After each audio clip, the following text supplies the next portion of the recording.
السلام علیکم دوستوں، برخوردار ہو. آپ کو کہتا ہوں واک کے لیے، جاگنگ کے لیے. یہ دیکھو، یہ بیٹا لیاس ماشاء اللہ میرے ساتھ جاگنگ کر رہا ہے. صبح اٹھتے بیٹے آپ مجھے جاگنگ، یہ لیاس ہے. تو دیکھو ماشاء اللہ کتنی صحت ہے، فٹ ہے، اسٹیمنا بھی پورا ٹھیک ہے.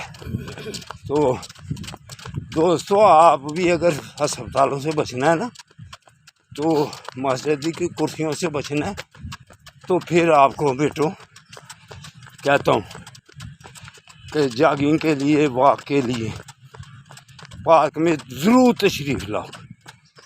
پھر اللہ کی مہربانی سے آپ کی صحت تندرستی برقرار رہے گی.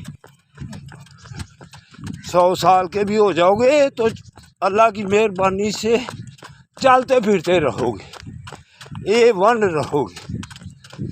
اگر آپ باقاعدگی سے نماز، والدین کا ادب و احترام، تو باقاعدگی سے ورزش اور دوسروں کے لیے دعا، پھر 4 چیزیں صرف آپ کو حقیقی صحت.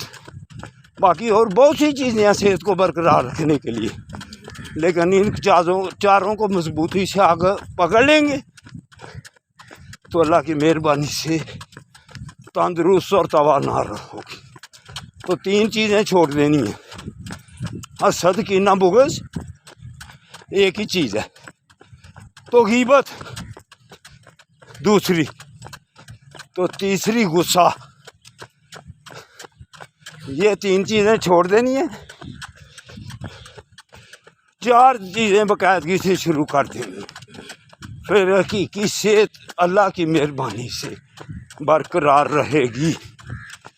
اللہ حافظ، اللہ حافظ.